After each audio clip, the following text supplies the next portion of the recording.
A'udzubillahi minasyaitonirrajim. Bismillahirrahmanirrahim. Walillahil 'izzati walirrasuli walil mu'minin wa bihi nasta'in 'ala umuri dunya waddin. Wassalatu wassalamu ala asrafil anbiya'i wal mursalin wa ala alihi wa ashabihi ajma'in. Amma ba'du, rabbi shrah li sadri wa yassir li amri wa hlul 'uqdatam min lisani yafqahu qawli. Rabbi zidni ilma warzuqni fahman. Dengan rahmati Allah, pembahasan mengenai nasionalisme, radikalisme, dan demokrasi.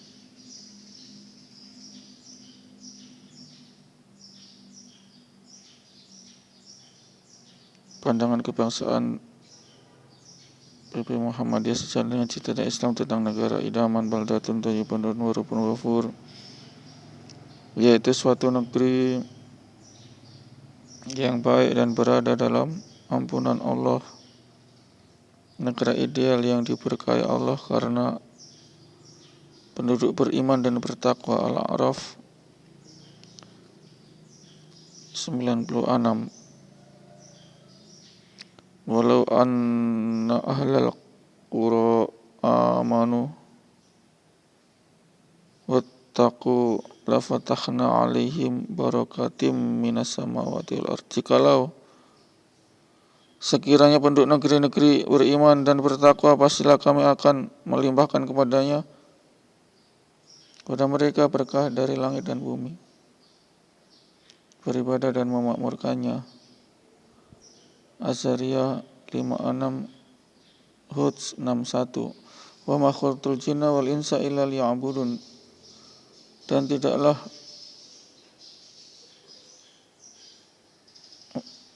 aku ciptakan jin dan manusia melainkan supaya mengabdi kepadaku.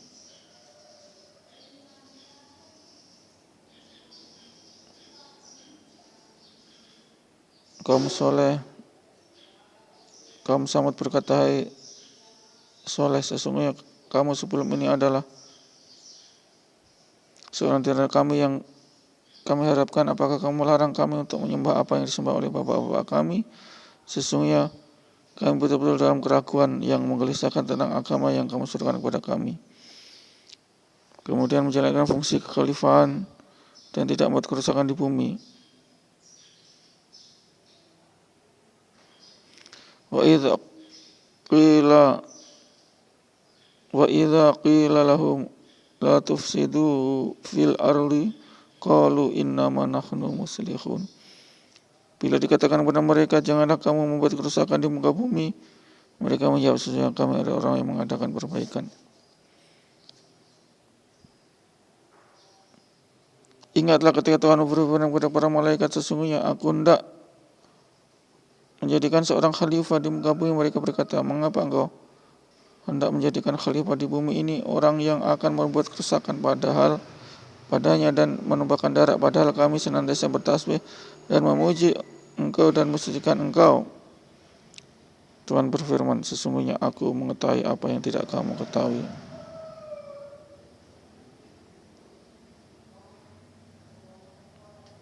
Memiliki relasi hubungan dengan Allah, hablum minallah, dan dengan sesama manusia, hablum minannas, yang harmonis. Ali Imran 112.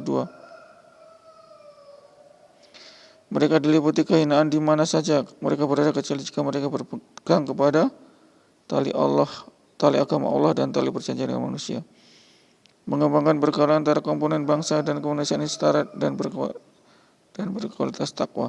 Hai manusia, sesungguhnya kami menciptakan kamu dari seorang laki-laki dan seorang perempuan dan menjadikan kamu berbangsa-bangsa dan bersuku-suku supaya kamu saling mengenal. Sesungguhnya orang-orang yang paling mulia di antara kamu di sisi Allah ialah orang yang bertakwa. Sesungguhnya Allah Maha mengetahui dan Maha mengenal.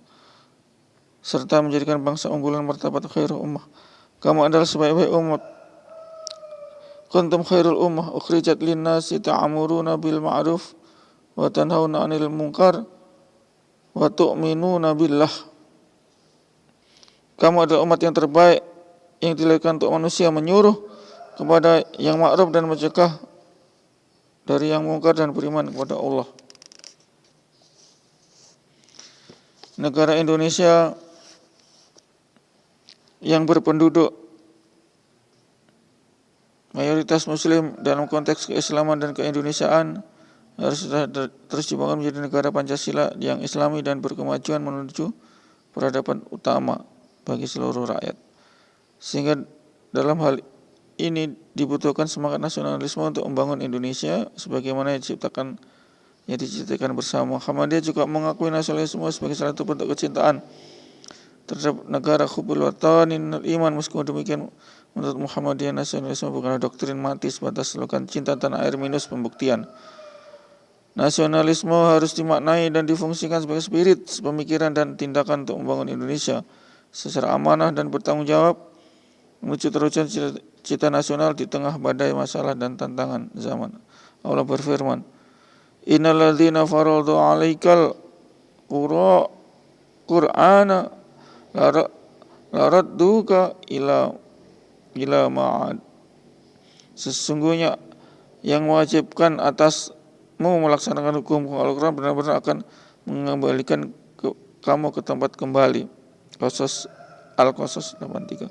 Menurut Buya Hamka dalam tafsir asbab nuzul ayat ini adalah berkaitan dengan Nabi SAW ketika harus pergi untuk berhijrah dari Makkah ke Madinah. Sesaat sampai di Jufah, Nabi SAW merenung karena rindu tempat kelahirannya. Dari sini Jibril kemudian membawa ayat yang menyatakan bahwa Nabi SAW akan dipulangkan kembali ke Makkah yang terbukti dengan peristiwa Fathul Makkah dan Haji Wada. Di sini dapat dilihat bahwa kecintaan terhadap tanah air yang bisa juga disebut sebagai jiwa nasionalisme adalah hal yang dimiliki Nabi SAW. Mengenai radikalisme, kita harus mengerti terlebih dahulu apa yang dimaksud dengan radikalisme menurut KKBI, Kamus Besar Bahasa Indonesia. Radikal memiliki makna akar, hal yang mendasar sampai kepada prinsipnya, sedangkan radikalisme bermakna paham atau aliran yang menginginkan perubahan dan pembaruan sosial dan politik dengan secara kekerasan atau drastis. Radikal pada dasarnya adalah kata yang netral. Kata ini bisa bermakna positif tetapi juga bisa bermakna negatif. Misalnya dalam hal mencintai agama dan nasionalisme, kita memang harus radikal, yang artinya kita harus membela ideologi agama dan bangsa, dan jika ada yang mencoba menghancurkannya dan merusak ideologi agama dan bangsa, maka kita harus membela dengan sekuat tenaga. Dalam artian negatif, kita dapat melihat pada kejadian akhir-akhir ini misalnya menunjukkan kecintaan terhadap ras atau agama dengan membunuh penganut kepercayaan lain. Tentu hal itu adalah sesuatu yang dilarang. Di sini kita dapat mengerti mana konsep radikal yang dilarang, mana yang diperbolehkan. Konsep radikal untuk membela agama, jiwa, harta, keturunan, akal, dan harga kita termasuk nasional tentulah diperbolehkan. Sedang konsep radikal yang menzalimi dan mencelakai orang lain, hak orang lain, tentu dilarang. Hal ini sebagaimana hadis la dharar wala dhirar. Tidak boleh melakukan perbuatan yang menyelakakan mudarat diri sendiri maupun orang lain. Hadis riwayat Ibnu Majah. Berikutnya adalah permasalahan demokrasi. Demokrasi adalah salah satu sistem negara yang digunakan untuk mencapai tujuan suatu negara.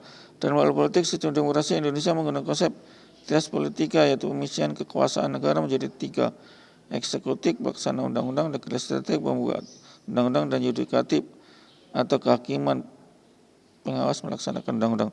Salah satu hal yang perlu menjadi perhatian penting adalah demokrasi ini hanyalah alat untuk mencapai tujuan dan bukan tujuan itu sendiri. Dalam hal ini pemilihan pimpinan negara demokrasi menggunakan sistem voting dulu. Dulu sistem voting diwakili oleh DPR, sedangkan sekarang sistem voting menggunakan pemilihan umum. Hal ini pernah dilaksanakan para sahabat ketika mencari suksesor Umar bin Khattab. Ketika itu Umar menunjuk Sa'ad bin Abi Waqqas, Abdurrahman bin Auf, Zubair bin Awan, Talha bin Ubaidillah, Ali bin Abi Thalib, dan Utsman bin Affan sebagai tim syura untuk menjadi khalifah ketiga. Jika dilihat lebih cermat, konsep ini sebenarnya mirip dengan konsep demokrasi dalam memilih pimpinan. Adapun kelompok yang mengharamkan demokrasi berpendapat menggunakan dalil sebagai innil hukmu illa lillah. Menurut hukum itu hanyalah hak Allah. Al-An'am 57. Wa man lam yahkum bima anzalallahu faulaika humul kafirun. Al-Maidah 44, yang artinya barang siapa yang tidak memutuskan menurut apa yang diturunkan oleh Allah, maka mereka adalah orang-orang kafir. Na'udzubillah min dzalik. Tentu ayatnya yang dijadikan sebagai hujah adalah benar, akan tetapi pemahaman yang mengharamkan demokrasi pada ayat itu tidak tepat. Beberapa argumen adalah sebagai berikut. Quran Al-Maidah ayat 44 tadi ditafsirkan secara tidak tepat dengan dalil mereka yang tidak menggunakan syariat Islam dalam bernegara masuk di golongan kafir. Mereka menjadikan asal hukum dan politik sebagai salah satu syarat keimanan seseorang. Cara penafsiran ini seperti kaum Khawarij pada masa sahabat yang mengkafirkan Ali dan Muawiyah karena menerima tahkim arbitrase yang dianggap bukan hukum Allah. Padahal jika dilihat dalam tafsir Al-Quran, ayat ini menilai makna bahwa siapa saja yang mengingkari dan dalam hatinya dan mengingkari bahwa kalam Allah adalah wahyu yang benar, maka dia adalah kafir. Akan tetapi bagi mereka yang memiliki unsur untuk pelaksanaan, maka tidak masuk dalam golongan kafir. Mereka mengartikan bahwa hukum hanyalah kekhususan Allah saja dan manusia tidak boleh membuat hukum. Padahal zaman Umar bin Khattab dan khalifah lainnya sudah punya undang-undang yang tidak dijelaskan dalam Al-Quran maupun Sunnah. Demokrasi dan seluruh hal di dalamnya bukanlah berarti mengganti hukum Allah. Hal ini dikatakan keduanya tidak bertentangan. Hukum demokrasi yang ada pada dasarnya sesuai dengan nilai Islam dalam perihal politik, misalnya pemilihan presiden, memerintahkan kepada kebaikan dan mencegah kemungkaran, musyawarah dan lain-lain. Hukum positif merupakan sebuah alat untuk mencapai tujuan. Selama alat ini bisa digunakan untuk menuntun kita kepada Allah, maka adalah sah penggunaannya. Penggunaan lafal asing seperti demokrasi, hukum positif dan lain-lain yang terkesan tidak Islam bukanlah penghalang untuk digunakan, karena pada dasarnya yang penting adalah substansi bukan namanya. Menggunakan sistem hukum dalam negara lain merupakan hal yang sah. Hal ini seperti halnya ketika Nabi SAW menggunakan strategi parit pada perang Khandaq yang berasal dari Persia. Umar bin Khattab juga membentuk undang-undang pada masanya dan juga menggunakan mata uang pada masa Umayyah. Dari sini dapat disimpulkan bahwa hukum mengenai nasionalisme dan menerapkan sistem demokrasi adalah diperbolehkan. Wallahu a'lam bishawab. Insyaallah a'udzubillahi minasyaitonir rajim. Bismillahirrahmanirrahim. Subhanallah wa bihamdihi, asyhadu an la ilaha illa anta, astaghfiruka wa atubu ilaik. Assalamualaikum warahmatullahi wabarakatuh.